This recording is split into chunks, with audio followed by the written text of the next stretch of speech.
Pedang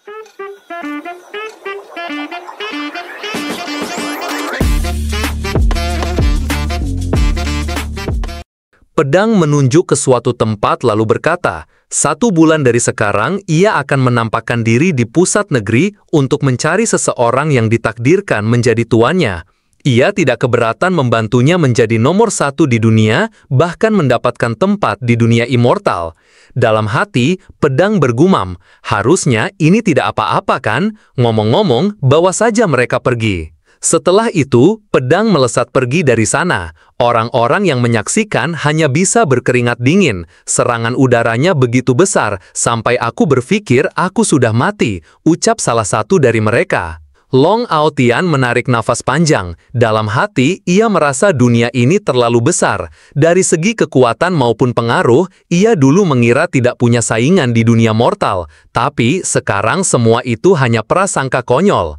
Ia belum mengunjungi kota kelahirannya selama ratusan tahun, dan tidak tahu apakah kota kecil itu masih ada. Singkat cerita, pedang sampai ke rumah Chen Ping. Ia masuk perlahan dan berkata bahwa urusannya sudah selesai. Para pengkultivasi mortal tidak akan pernah datang lagi.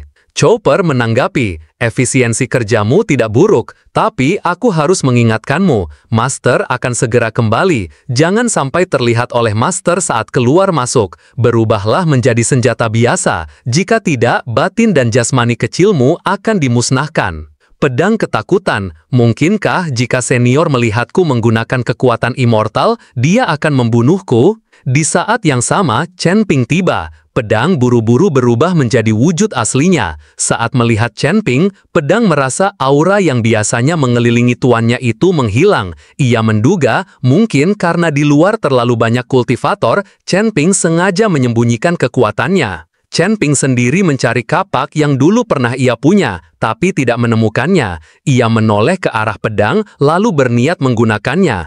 Pedang dalam hati kebingungan, apa aku akan digunakan untuk menebang pohon? Sementara itu, Long Aotian sampai di rumah lamanya yang sudah bobrok. Ia mengusap papan kayu di sana, mengingat masa lalu indah yang pernah ia jalani. Meski sudah tua, ingatan itu tetap jelas. Namun, ia merasa tidak pantas berlama-lama di sana. Ia berpamitan pada arwah ayah dan ibunya yang sudah tiada, berjanji tetap akan menepati sumpahnya, menjadi yang terkuat di daratan. Saat berjalan melewati hutan, Long Aotian melihat seseorang menebas pohon besar dengan mudah hanya menggunakan sebuah pedang. Ia terperangah, bertanya-tanya, apakah pedang itu adalah senjata immortal sebelumnya? Di sisi lain, Chen Ping tampak kagum dengan pedang itu. Ialah yang menebang pohon tadi. Menurutnya, pedang itu cukup nyaman dipakai untuk menebang kayu. Long Aotian hanya bisa terdiam, mengira apa yang ia lihat hanyalah halusinasi. Sementara itu, pedang berpikir dalam hati.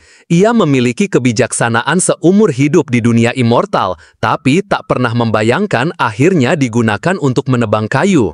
Untung tidak ada yang melihat, namun tepat saat itu, matanya menangkap Long Aotian yang berdiri memandanginya. Long Aotian semakin terkejut. Ia yakin yang dilihatnya benar-benar pedang immortal. Chen Ping menoleh ke arahnya, lalu buru-buru bertanya apakah orang tua itu baik-baik saja sambil membuang pedang tadi. Hal itu membuat Long Aotian semakin kaget. Dengan gugup ia bertanya, anak muda, kenapa kau menggunakan senjata seperti itu hanya untuk menebang kayu? Chen Ping menjawab santai, pedang itu tak berguna, jadi kupakai untuk menebang kayu. Long Aotian langsung terjatuh dengan ekspresi syok. Tak lama, Chen Ping menawarinya, kalau kau mau, silahkan ke rumahku dulu, duduklah. Aku hanya perlu mengumpulkan seikat kayu bakar. Long Aotian masih terduduk memandangi pedang yang baru saja dibuang Chen Ping. Dalam hatinya, ia merasa orang ini tidak bisa dilihat kadar kultivasinya. Tampak seperti orang bodoh, memperlakukan senjata immortal layaknya alat biasa. Apakah pedang itu mengakui dia sebagai tuannya? Tapi, bahkan setelah dipakai menebang kayu, pedang itu tidak marah. Setelah selesai mengikat kayu bakar, Chen Ping memanggil, Pak Tua, bisakah kau bantu aku mengambil pedang itu? Long Aotian gugup, apakah itu tidak masalah? Chen Ping santai, tidak masalah, hati-hati saja, jangan sampai tersayat. Long Aotian terdiam, tersayat, itu masalahnya. Aku merasa kalau aku menyentuhnya, mungkin aku bisa mati. Tapi, siapa yang tidak ingin menyentuh pedang immortal? Ia memberanikan diri memegang gagang pedang itu. Seketika, pedang marah. Kenapa kau ada di sini? Matilah untukku. Long Aotian panik, buru-buru berkata, tuanmu yang menyuruhku memegangmu. Chen Ping menoleh. Aku sudah bekerja setengah hari, tenggorokanku kering, ikut aku. Dalam hati, Long Aotian makin terkejut. Aku tidak percaya dia bisa membuat pedang immortal sepatuh ini. Siapa sebenarnya orang ini? Singkat cerita, mereka sampai di gerbang rumah Chen Ping. Long Aotian menoleh ke dalam, matanya langsung membelalak. Seketika, ia memberi hormat, menyebutkan namanya, dan memanggil Chen Ping dengan sebutan senior. Saat itu ia sadar, dibandingkan dengan pekarangan Chen Ping, pedang immortal itu justru jadi hal paling sepele. Chen Ping tampak mengkultivasi batinnya. Jika dia seorang mortal, maka aku bahkan lebih rendah dari seekor semut. Chen Ping menggerutu dalam hati, bukankah barusan kau memanggilku anak muda? Kenapa sekarang jadi senior? Lalu ia berkata, Pak Tua, tidak perlu terlalu sopan. Aku akan memanggilmu Long Lao. Kau seorang kultivator kan? Apa kau tahu tentang Istana Murong? Long Aotian terkejut. Dalam hati ia berkata, Istana Murong, pendiri menara Tianzun milikku. Tapi, bahkan setelah dia naik ke nirwana ribuan tahun lalu, apakah orang ini tahu aku pemilik menara itu sekarang? Ia menjawab, senior memiliki kebijaksanaan luar biasa. Aku junior, sungguh mengagunginya. Chen Ping hanya berpikir, mengagungi apanya? Apakah semua orang yang terkait keluarga Murong aneh seperti ini? Tak lama, Ling Er keluar rumah. Long Aotian terkejut lagi melihat gadis imut tapi auranya begitu kuat. Chen Ping bertanya, Ling Er, sudahkah kau memotong semangka yang kita beli? Ling Er cemberut, semangka itu kecil, tidak cukup untukku. Chen Ping mengusap kepalanya, jadilah baik, jangan egois, mengerti? Ling Er menoleh tajam ke Long Aotian, menyuruhnya masuk. Long Aotian hanya berdiri terpaku, berkeringat dingin. Dalam hati ia berkata, apakah aku berani masuk? Long Aotian beralasan kalau ia baru saja ingat ada urusan mendesak. Padahal sebenarnya, ia gentar dengan tatapan tajam Ling Er. Chen Ping tidak memaksanya, hanya bertanya apakah Aotian pernah mendengar sebuah harta karun yang bisa menurunkan suhu. Aotian menjawab kalau ia memang punya satu, tapi menurutnya harta itu tidak cocok untuk seorang senior sekelas Chen Ping. Dalam hati, ia meremehkan benda itu sebagai harta karun sampah.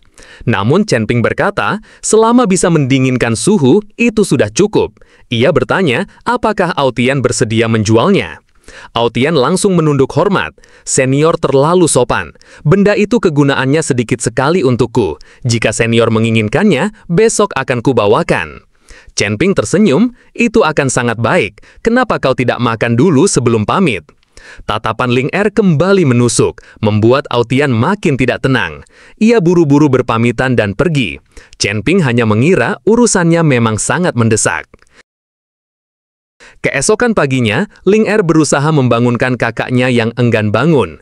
Chen Ping ingin tidur lebih lama, tapi Ling Er mengingatkan kalau kemarin ia sudah berjanji untuk membelikannya baju baru.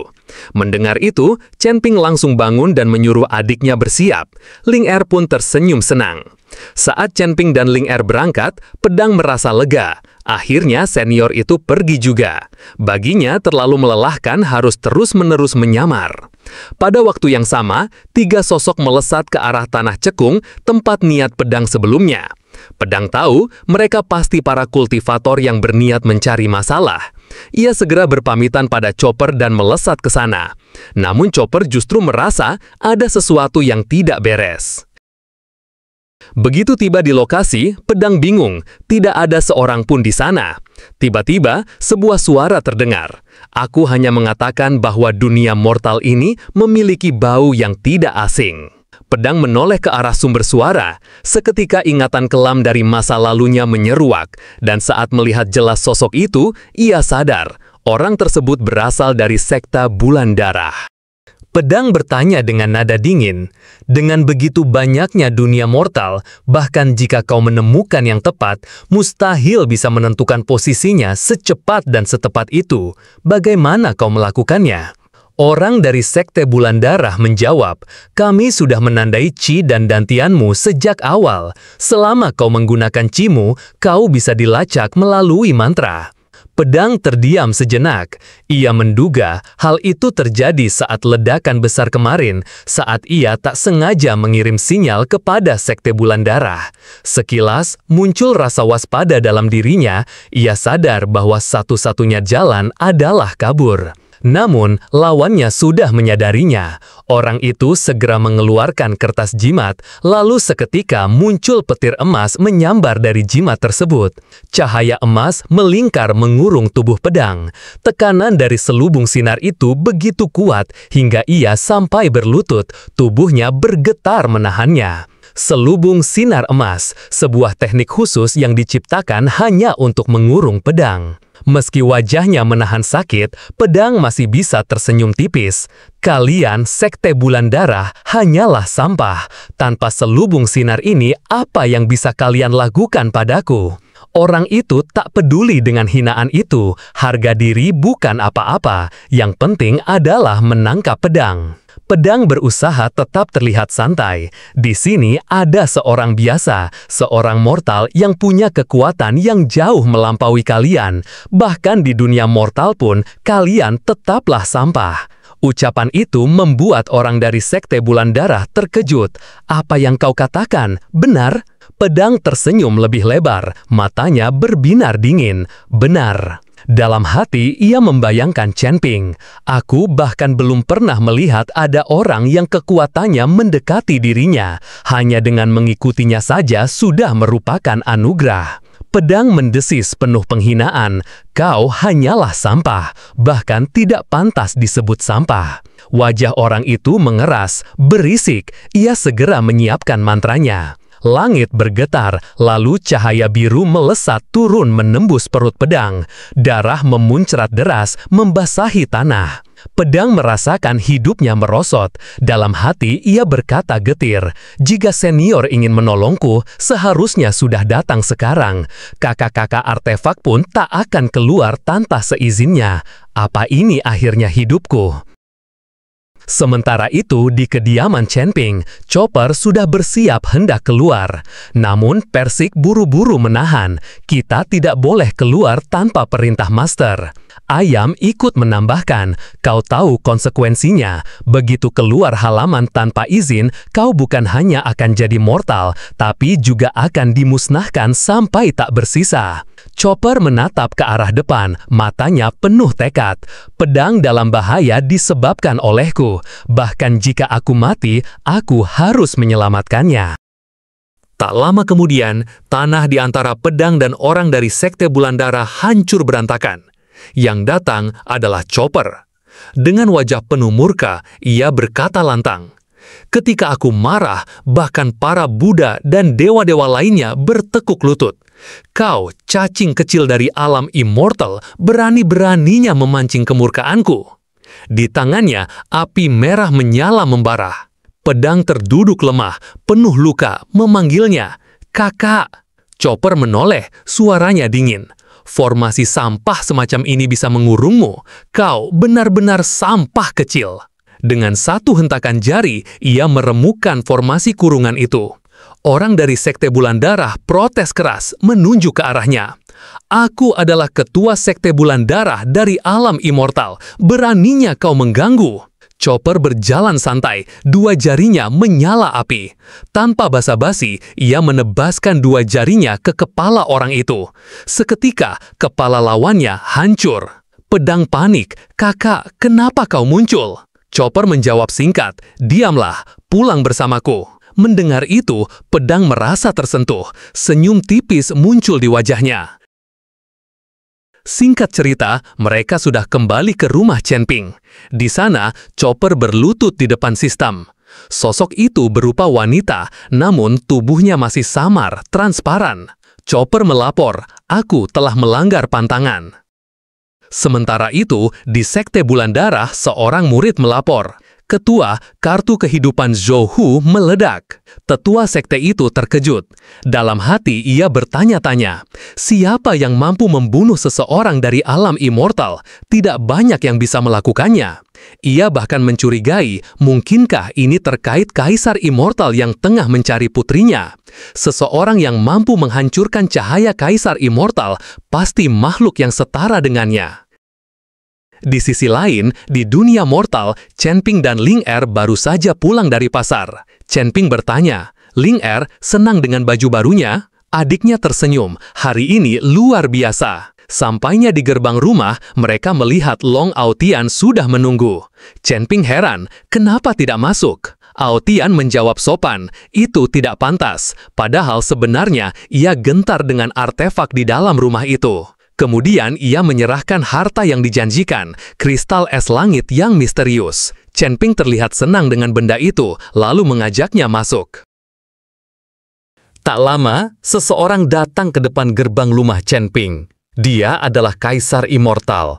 Dalam hati ia bergumam, apakah ini dasar kultivasi alam immortal yang tadi kurasakan? Kenapa sekarang aku tidak bisa merasakannya lagi? Mungkinkah itu berada di pekarangan rusak ini? Kaisar itu perlahan mendorong pintu gerbang. Seketika, matanya membelalak. Di dalam rumah, Long Aotian terkejut bukan main. Dalam hati, ia berseru, makanan di sini bisa meningkatkan kultivasi. Bahkan teh mampu memperbaiki akar spiritual. Benda kecil seperti ini saja bisa melancarkan sumbatan Ciku. Ini benar-benar kesempatan besar. Aotian menoleh ke arah Chen Ping. Betapa terkejutnya ia saat mendapati harta karun yang sebelumnya hanya dipakai Chen Ping untuk mendinginkan semangka di dalam lemari. Benda itu ditempel begitu saja dengan selotip, seolah tidak punya harga diri. Tak lama, Chen Ping datang membawa piring berisi potongan semangka. Ia mempersilahkan Aotian untuk memakannya. Aotian ragu-ragu, menoleh ke arah Ling Er yang sedang menatap kesal. Chen Ping langsung mengetuk kepala adiknya. Jangan menatap tamu begitu, dan kau juga jangan makan semangka dingin terlalu banyak, nanti bisa diare. Ling Er mengusap kepalanya, mengangguk patuh, mengerti. Baru setelah itu Aotian berani mengambil sepotong semangka. Begitu dimakan, tiba-tiba tubuhnya dipenuhi aura. Ia terkejut, perasaan ini seperti tanda akan menerobos ke alam immortal. Ia kebingungan, bagaimana mungkin hanya sebuah semangka bisa berdampak sebesar ini? Matanya lalu tertuju pada pisau dapur Chen Ping. Ia menduga semua ini karena semangka itu dipotong dengan pisau tersebut. Aotian menunduk hormat, berterima kasih kepada Chen Ping atas berkahnya. Dalam hati ia sadar, terobosan yang akan ia capai pasti menimbulkan ledakan energi. Ia tak ingin menghancurkan rumah Chen Ping. Maka ia buru-buru berpamitan, beralasan ada urusan penting. Saat keluar membuka pintu, matanya menangkap seseorang berlutut di halaman. Tubuhnya tak kuat menahan aura dari tempat itu. Orang itu meminta tolong, namun Aotian hanya menjawab singkat sambil berlalu, maaf saudaraku, aku sedang tidak bisa sekarang. Orang itu tahu Aotian sedang dalam proses menembus alam immortal. Karena itu ia buru-buru pergi, namun ia tetap yakin tempat ini bukan milik Aotian. Di saat yang sama, Chen Ping muncul dari dalam rumah. Kaisar immortal yang masih berlutut di gerbang langsung menoleh cepat. Keyakinannya semakin kuat, orang inilah pemilik tempat ini. Aura yang keluar dari Chen Ping menyeruak ke seluruh area. Kaisar immortal bergumam dalam hati, ini adalah tubuh Sang Dao. Kaisar immortal masih tertegun. Dalam hati ia berpikir, tidak heran tempat ini dipenuhi ki luar biasa. Ternyata aku telah masuk ke tanah milik seorang ahli. Kenapa di dunia mortal ada sosok sehebat ini? Chen Ping menegurnya dengan panik. Apakah Anda baru saja tersandung? Kenapa berlutut seperti ini? Namun Kaisar tetap bengong menatap Chen Ping. Chen Ping mengulang lagi, apa Anda baik-baik saja? Dalam hati ia gelisah, orang ini pakaiannya mewah, jangan-jangan dia orang penting, aku tidak boleh main-main dengannya. Tapi hal tak terduga terjadi, Kaisar Immortal tiba-tiba bersujud, aku, Xia Sui, memberi hormat kepada senior. Chen Ping langsung panik, kenapa sih semua orang begini kepadaku? Ia lalu bertanya, tunggu, Sui, kau datang ke sini untuk bertemu Ling Er. Mata Sui berbinar, putriku, sungguh ada di dalam. Chen Ping berpikir keras, sebenarnya aku ingin berbohong, tapi bagaimanapun juga, orang di depanku adalah ayah Ling Er. Kalau aku melarang, bukannya mirip penculik. Akhirnya, Chen Ping membantu Suyi berdiri, lalu memanggil Ling Er. Tapi Ling Er justru bersembunyi di belakangnya, menempel erat sambil berkata, "Aku tidak kenal dia, aku tidak punya ingatan tentang orang itu." Suyi mencoba meyakinkan putrinya, tapi Ling Er tetap menolak. Hal itu membuat Chen Ping curiga. "Kau benar ayahnya?" Suyi terdiam, tak bisa menjawab dengan jujur. Dalam hati ia mengakui, Ling Er dikutuk oleh bangsawan immortal yang kejam. Aku tidak punya pilihan selain mengurungnya di alam rahasia ribuan tahun.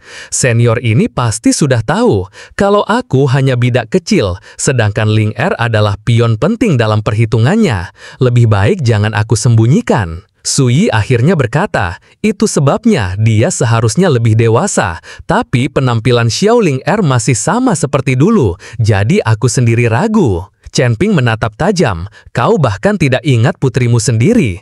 Kalau benar begitu, buktikan, sebutkan tanda lahirnya. Suyi menjawab mantap, dia punya tanda lahir berbentuk kepingan salju di belakang lehernya. Chen Ping terkejut, benar, dia memang ayah Ling Er. Ia pun menoleh pada adiknya, karena kau tidak mengingatnya, apakah kau ingin tetap bersamaku atau ikut dengannya? Ling Er menjawab tegas, aku mau tinggal. Chen Ping menoleh pada Suyi, Ling Er belum memiliki ingatan tentangmu. Kalau tidak keberatan, biarkan dia tinggal bersamaku. Dia juga sedang dalam usia belajar. Aku akan merawatnya dan menurunkan semua ilmuku untuknya. Dalam hati Suyi tersentak, senior ingin mengajari Ling Er segalanya, bukan hanya memulihkannya, tapi juga memberikan bantuan besar. Ia pun kembali bersujud, penuh rasa hormat. Terima kasih senior, aku titipkan Ling Er dalam perawatanmu. Chen Ping hanya bisa menghela napas, kenapa sikap orang ini berlebihan sekali? Sementara itu, di tempat lain, Long Aotian sedang dalam puncak penerobosannya. Ledakan keras mengguncang, pohon-pohon tumbang, tanah ikut ambles. Ia berdiri tegak dengan napas berat, lalu bergumam puas. Berhasil, aku sekarang sudah di tahap alam immortal bumi. Tak lama kemudian, Xia Suyu menghampirinya. Ia memberi selamat dengan wajah penerobosan Aotian atas terobosan Aotian. Aotian memberi salam hormat dan meminta maaf. Waktu itu ia sedang buru-buru, jadi tidak bisa menolongnya. Suyi menjawab santai bahwa itu tidak masalah, karena mereka berdua terikat dengan senior Chen Ping. Kalau begitu mereka bisa saling memanggil saudara satu sama lain. Aotian masih dalam posisi hormat dan menjawab baik. Dalam hatinya ia berpikir, hubungan ini bahkan lebih baik daripada memperoleh artefak immortal. Perjalanan ke sini ternyata tidak merugikan. Suyi menepuk pundaknya, berkata bahwa jika ia mendapat bimbingan dari senior, ia yakin Aotian akan segera mencapai alam immortal sejati. Setelah itu, Suyi memberikan sebuah token dan berkata, pergilah ke kota besar manapun, tunjukkan pada mereka, atau langsung saja datang ke kerajaan immortal untuk menemuinya. Aotian menerima dan berterima kasih, lalu bertanya harus memanggilnya apa. Suyi memperkenalkan diri sebagai Suyi, tapi di alam immortal orang-orang biasa memanggilnya Kaisar Immortal. Aotian awalnya tidak menyadari, menyebut namanya bagus. Namun sesaat kemudian ia terkejut bukan main. Kaisar Immortal! Adegan berpindah ke alam immortal. Suyi berjalan santai di istananya. Dalam hati ia tak menyangka bisa bertemu Ling Er yang sudah tidak ia lihat selama 1000 tahun. Wajahnya berbinar karena ia diizinkan mengunjungi senior Chen Ping sebulan sekali. Tak lama seorang datang melapor. Orang itu bersujud, sementara Kaisar tampak tidak senang dengan kedatangannya. Ia bertanya apakah Kaisar Immortal sudah menemukan Putri Ling Er. Suyi melewatinya sambil menjawab belum. Orang itu terkejut, lalu menawarkan diri untuk mengirim bantuan seseorang. Suyi langsung melempar orang itu hingga menghantam tiang besar. Dengan dingin ia berkata, Xiao Zhao, kuingatkan mulai hari ini, kalau kau berani datang ke sini lagi, akan kubunuh kau, dan tidak peduli jika kau mencari senjata immortal. Kalau aku menemukan orang dari klanmu yang turun ke dunia mortal, akan kupastikan membinasakan seluruh klanmu. Mengerti? Dalam kesakitan, Zhao menjawab, mengerti. Kaisar lalu berpikir dalam hati, waktu ia berlutut di halaman Chen Ping, ia sempat merasakan artefak immortal berupa bulu emas, pedang itu. Maka kali ini, ia akan mencegah orang-orang dari Zhou mencari sampai ke rumah Chen Ping, agar tidak mengganggu kedamaian. Di dunia manusia, tepatnya di pusat kota cahaya, suasana Akademi Shushan tampak ramai. Dua murid sedang membicarakan tentang seorang talenta bijak Konfusius yang ada di akademi mereka. Tiba-tiba, seorang guru menegur mereka agar tidak berisik. Ia menambahkan, meskipun ada talenta bijak Konfusius, mereka tidak boleh kehilangan harga diri sebagai Akademi Shushan. Guru itu bernama Zhen. Dengan suara tegas, ia bertanya, di mana orang yang disebut sebagai talenta bijak Konfusius itu? Salah satu murid menjawab dengan ragu, mengatakan, sepertinya guru tidak dalam posisi untuk mengatakan itu, karena saat itu, Zhen baru saja selesai mandi dan hanya mengenakan handuk. Tepat pada saat yang sama, murid yang dimaksud muncul. Ia memperkenalkan diri dengan hormat sebagai Shengguo Zimo. Zhen menatapnya dan bertanya, apakah ia belajar sejak kecil atau memiliki guru yang mengajarinya? Dengan semangat, Zimo menjawab bahwa ia baru mulai mempelajari di usia 13 tahun. Ia melanjutkan bahwa selama 4 tahun terakhir, ia berdiskusi dengan Tuan Chen Ping di kota. Pengetahuan pria itu katanya begitu luas bagaikan tak berbatas. Jika ia memiliki kemampuan kultivasi, setidaknya ia akan menjadi seorang immortal. Zhen menyipitkan mata, lalu bertanya, apakah Zimo sudah menuliskan puisi yang diberikan? Ia memintanya untuk membacakan. Dalam hati, Zhen merasa aneh. Nama Tuan Chen belum pernah ia dengar, baik di dunia mortal maupun dunia immortal. Ia bertanya-tanya, pria dari mana yang cukup beruntung bisa mendapatkan talenta sebesar ini? Ia hanya berharap orang itu tidak merusak kesempatan Zimo. Zimo lalu menjawab bahwa Tuan Chen telah menulis banyak sekali puisi, namun kali ini ia akan membacakan sebuah puisi yang diberikan kepadanya saat ia dikirim kemari. Zimo mulai membacakan puisi yang diberikan oleh Chen Ping. Di rumah di mana tangisan bukanlah kesedihan maupun kegembiraan. Anak-anak berkumpul, yang tidak tahu lebih baik bertanya dari mana datangnya sang tamu. Saat mendengar bait puisi itu, Chen, sang dekan, mendadak berlutut. Dalam hati ia terkejut, maknanya sangat dalam dan penuh puitis. Sebuah tangisan yang tidak sedih maupun senang, kepolosan anak-anak, keempat bait itu jelas memberikan gambaran hidup dari kehidupan beserta segala perubahannya.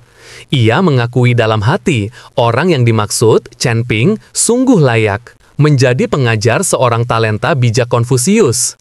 Dengan penuh semangat, Zhen berseru, Tuan Chen yang kau sebut ini adalah orang yang sangat luar biasa. Tunjukkan padaku rumahnya, aku harus mengunjunginya. Bahkan, aku akan mengundangnya menjadi pengajar atau mungkin menjadikannya dekan. Tanpa pikir panjang, Zhen langsung meraih tangan Zimo dan berlari menuju kediaman Chen Ping, masih dalam keadaan hanya mengenakan handuk. Sementara itu, di tempat lain, Chen Ping baru saja menerima misi baru dari sistem. Ia diminta untuk mendirikan sebuah sekte bernama Ping An. Chen Ping menggeram kesal. Kau gila ya? Kemarin aku disuruh bergabung ke sekte gunung, sekarang malah disuruh bikin sekte. Untung saja keluarga Murong cukup baik hati memberiku posisi leluhur. Ia muak dengan misi yang semakin tidak masuk akal, tapi sistem tidak peduli, bahkan memberi tenggat waktu hanya 2 bulan. Chen Ping jadi lemas, berpikir mungkin ia harus meminta bantuan keluarga Murong. Tak lama kemudian terdengar suara memanggil, Tuan Chen, apakah Anda di rumah? Chen Ping keluar ke gerbang. Ia melihat Zimo berdiri di sana, lalu bertanya, bukankah kau pergi ke kota? Kenapa sudah kembali? Zimo memperkenalkan orang yang bersamanya. Ini adalah dekan dari Akademi Immortal Shushan. Beliau mengantarku ke sini untuk menemuimu. Chen Ping terkejut. Ia tidak menyangka dekan akademi datang sendiri menemuinya. Dalam hati ia sadar, dekan adalah tokoh penting, jadi ia tidak boleh bersikap sembarangan. Namun di luar dugaan, Chen justru menunduk hormat kepadanya. Chen Ping hanya bisa bingung. Dalam hati ia menggerutu. Sial, ada lagi orang yang berlutut sambil berkeringat. Ia mulai curiga, padahal dekan tidak punya urusan dengan keluarga Murong. Jangan-jangan dia benar-benar menganggapku kuat. Chen Ping pun bertanya, "Dekan Jen, aku ingin bertanya satu hal. Apa aku tampak sangat kuat di matamu?" Mendengar itu, dekan langsung bersujud, memohon ampun. Chen Ping makin bingung. Ampun apa? Katakan saja kebenarannya. Dalam hati, Zen ketakutan. Apakah aku sedang mengganggu seorang senior yang sedang mengasingkan diri? Apa senior turun ke dunia mortal hanya untuk menikmati kehidupan biasa? Dan aku malah berniat menjadikannya dekan, ini jelas mengganggu pengasingannya. Dengan keringat deras mengucur, ia menjawab, "Anda tidak memiliki kekuatan sama sekali. Saya bahkan tidak merasakan sedikit pun kultivasi dari tubuh Anda. Senior adalah seorang mortal yang sempurna." Chen Ping sedikit kecewa mendengar itu. Zimo yang ada di samping ikut bertanya pada dekan, "Kenapa tanganmu gemetaran? Apa kau sakit?" Masih gemetar, Jen menjawab singkat bahwa ia sudah cukup memperoleh banyak hal dari pertemuan ini. Setelah itu, ia berpamitan, membawa Zimo bersamanya. Dalam hati, Jen merasa lega. Dia tidak menyerangku. Syukurlah aku berlutut tepat waktu. Kalau tidak, aku mungkin sudah menanggung konsekuensi yang tak terbayangkan karena membuat senior marah. Atau mungkin karena Zimo, murid talenta bijak Konfusius kesayangan senior. Ya, aku harus fokus melatih pemuda berbakat ini.